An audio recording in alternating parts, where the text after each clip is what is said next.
par exemple c'est le premier ministre moom mooy dem à l'Assemblée nationale benn député bu nekk ci kujje gi nekk ancien ministre wala ancien directeur laaj ko question mu ne ko yéen war ngeen tal leneen tu vois yooyu noonu moom mooy tax ñu bari dañuy jàpp ne mbir mi dafa rax politique mën na bañ a rax politique d'accord mais commentaire yooyu noonu moo tax nit ñi dañuy foog ne mbir mi dafa rax politique mais lu ci mën a am mooy ñun dañoo d'accordoon ci reddition des comptes ba ko Macky Sall di def waaye na mu ko defee baaxul ñu ne ni mu ko defee nii de baaxul te bu ñu sañoon duñu ko defee nii soit dañuy boole ñëpp ci benn sac wala ñu bàyyi ñëpp ñu dem ñii tamit loolu lañ leen di wax reddition des comptes na général na impersonnel xataa ba nga xamante ne ñi bokk ci ñoom sax tey nekk ay alliés tey jii wala ñu ne ñooñ ils sont proches d'eux bu fekkente ne reddition des comptes bi war naa yegg ci ñoom dafa war a yegg ci ñoom yat bi bu leen war a dal tamit dafa war a leen dal donc man loolu laa ci am lu ma ci wax ci dossier bi nii. Ouais. Ok Pa Moussa looy tontu ci loolu parce que moom mii ba tey dafa mel ni ñii dese nañ kaa convaincre ci démarche yi ñu jël parce que jusqu'à preuve du contraire du ñu wax gum fi mu ne nii exécutif bi am na mainmise ci li nga xam ne nit mënu koo wax wala boo ko waxee da nga ko wax si tey bakkan mais mënoo génne un élément factuel. Ah si. benn. élément factuel. waaw un fait. Ousmane Sonko mi dem Géejawaay. ne Lat Diop mii bu ñu nekkee bu ñu faloo mbiram la ñuy njëkk a lijjanti. ñu falu nit ñëw ne man Lat Diop man maa ko doon jox xaalis maanaam daf ma doon korom. oui ñu jàpp entre guillemets le corrupteur le corrompu ñu bàyyi ko mu dem. xaw ma le corrupteur dans le fond du dossier. non parce que c'est vrai que toppee waxuñu ne Lat Diop suñ ko toppee woon corruption konoon dañuy jàpp Mohamed Dieng mais extorsion de fonds Lat Diop war naa mën a forcer Mohamed Dieng pour mu koy jox xaalis le cas de Farba Ngom Ousmane Sonko demul Agnam ne seen maire bi yeneen koy fal waaye bu ngeen ko falee ren mooy nekk mujjantalu campagne am donc yooyu noonu yëpp bu taxawee ne ministre de la justice c'est une autorité judiciaire c'est une autorité politique bu nekkul autorité judiciaire su ma ko waxee jàppal diw dafa war a jàpp diw c'est-à-dire discours yooyu noonu yëpp Waly Diouf Bodian toog fële moom it di sànni ay missilam discours yooyu noonu yëpp bu ko nit ñi déggee man mun naa bañ a jàpp comme quoi que ne règlement de compte la mais ñi nga xamante ne seen xel soriwul bu baax a baax mën nañ ne ñii comme lii lañ waxoon te lii ñu waxoon ñu ngi koy commencé gis benn par benn est-ce que kon mbir mu du règlement de compte moo tax ma ne la ñoom ñëpp exécutif bi que ça soit muy les ministres muy les directeurs généraux muy les PCA dañoo war a bàyyi di commenter les dossiers judiciaires su ko defee nit ñi dinañ am opposition bi dinañ ne mbir mi kat saa jaar na ci yoon justice mu ngi def liggéeyam exécutif mu ngi def liggéeyam ku nekk def sa liggéey ñu dem. Pa Moussa looy tontu ci loolu parce que da nga ko interpellé laaj ko. waaw non déedéet man laaju ma ko de moom moo dagg. non yow yaa ma ndax mu ngaa génne lu factuel léegi nag na bañ a daggati dara parce que là moom vraiment mi ngi jaxase pédale yi bon parfois il est habitué de ces genres de faits mais un acteur politique parce que il a cité des acteurs politiques yu doon dem vers une conquête politique Ousmane Sonko tête de liste de Pastef. Premier ministre tête de liste. Premier ministre di battre campagne. non premier ministre. c'était le premier ministre. yaa Moussa direct la sa plateau bi. non mais pendant qu'il battait campagne il était toujours premier ministre. non damaa bëgg nga wax ci premier ministre bi. yaa Moussa bàyyi lii te nga lijjanti sa kii. non damaa bëgg nga wax ne premier ministre. noppil bàyyi moom moo wax premier ministre la. tête de liste buy campagne la. ci biir campagne boobu y a des infractions yoo xamante ne en temps normal bu doon nekkuñ ci période campagne électorale Barthélémy Dias dañ ko doon tëj.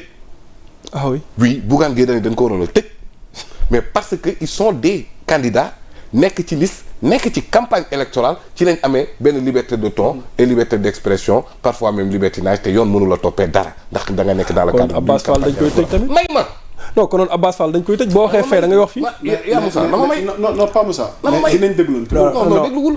non dama bëgg aussi buy waxee fii. un débat quand même. waaw mais dama bëgg buy wax fii muy wax fële. déglu non waaw mën nañ dégloonte mais damaa bëgg Pape Moussa. non dafa naaj parce que actuellement on est plus de 5000 personnes à temps réel qui nous suivent. yoo damaa bëgg suy wax non pas à ce que tamit débat bi. waaw non mais damaa bëgg suy wax muy wax ci ñaari boor yëpp.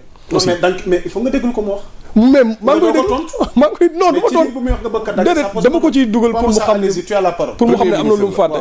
c'est-à-dire que il faut comprendre que Ousmane Sonko au-delà du fait qu'il soit premier c'est un homme politique. waaw au moment où il parlait il était en campagne électorale. dem ba añam lekk campagne électorale pour te dire que l'étendue de la mauvaise foi qui anime certaines personnes. que ni dossier bi nga xamante ne moom moo épinglé Farba Ngom. ça n'a rien à voir avec ce discours de Ousmane Sonko parce que ku xam luy CENTIF. cellule nationale de traitement des informations financières di nga xam ne kooku premier ministre mënu koo saisir.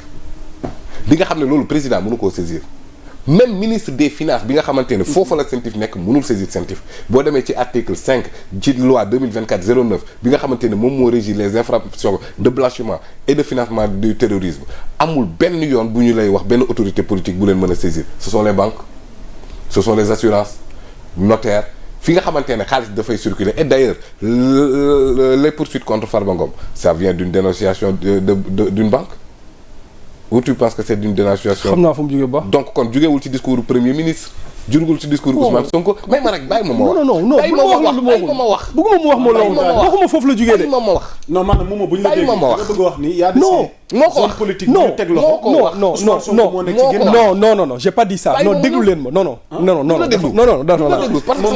bugguma ñu déformer samay wax. doo ñu wax ni dégguñu la.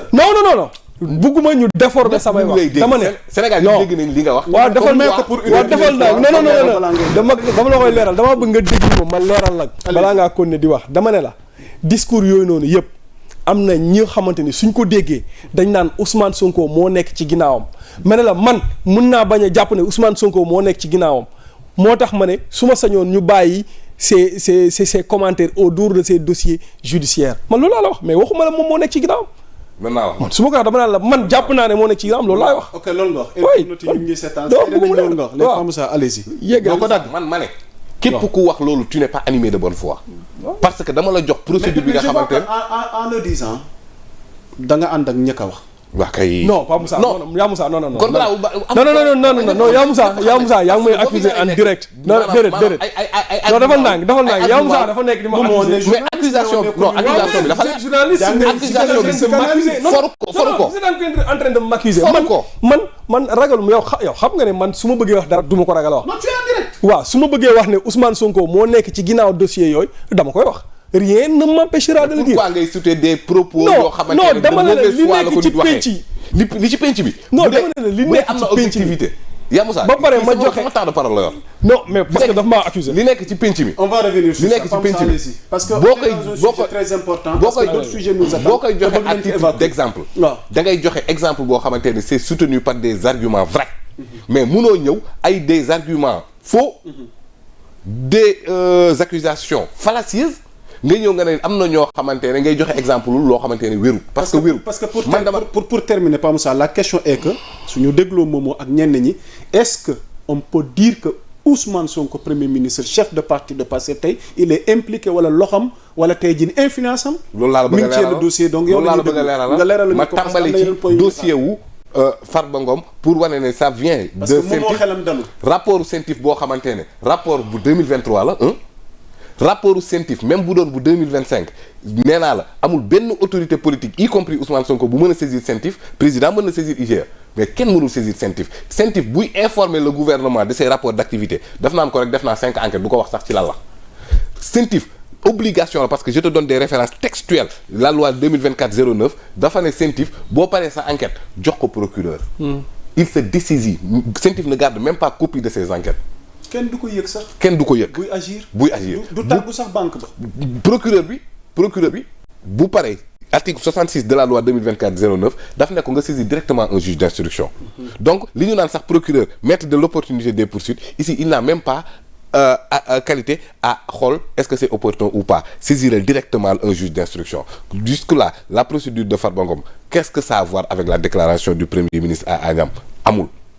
te kenn mënul ça c'était dans un contexte politique. dama la jox des éléments factuels dama la jox des éléments textuels kii moom dafa joxe des éléments ndax sax nag donc li ma wax dafa leer te nit mënu cee dindi tarfatay ay ni référence textuelle bi ma la jox boo fa demee lii nga fa fekk wax laa fay fekkaat donc c'est une première chose. Deuxième chose mooy la déclaration du premier ministre à l'Assemblée nationale il a été clair de rappeler ñoom seen influence en tant que gouvernement ci biir exécutif c'est le gouvernement qui définit la politique pénale c'est le procureur moom mooy conduire la politique pénale mu ne la politique pénale consiste actuellement à une tolérance zéro face à des diffusions de fausses nouvelles. Là on est dans un cours magistral. te nee naa la boobu noonu moom en tant que chef du gouvernement le ministre de la justice bi nga xamante ne moom mooy wax les parquetiers lan mooy la politique pénale du gouvernement ñooñu attewuñ dañuy requérir rek. mën naa la fa dugaloon dara par exemple. est-ce que nit ñi tamit seen xel du dem ci. bi mu jëlee micro. ne man bu ma waxee diw wax diw. loolu nuñ koy comprendre. yoon moo ko wax loolu yoon moo ko wax. yoon moom moo ne. moom il y a à différencier les autorités administratives ak les autorités. moo tax ma ne la yoon moo ko wax. yoon moo ne moom mooy chef gouvernement. kon mooy coordonner l'action gouvernementale moom mooy jox instruction au ministre loolu dëgg la wala du dëgg. logiquement. Par rapport à... Voilà. Maintenant, le ministre de la Justice, ce n'est pas une autorité judiciaire. C'est une autorité administrative. Le ministre de la Justice n'est pas un procureur, même si c'est un ancien procureur qui occupe la fonction, Ousmane Diagne. Le ministre de la Justice doit agir dans le cadre d'une politique globale définie par le président de la République. Le ministre de la Justice, moi, il est procureur. Procureur, moi, maître de l'opportunité des poursuites, c'est lui qui juge est-ce que c'est opportun de poursuivre. Donc, li ngay comprendre mooy le maître de l'opportunité des poursuites qui est le procureur mais dépend de l'exécutif. ma waxaat la beneen manipulation bi Ousmane Sonko demee pour rendre visite à ci prison waaw nga waxaale ñu tamit suite bi ñu réserver mbir mi ak dogal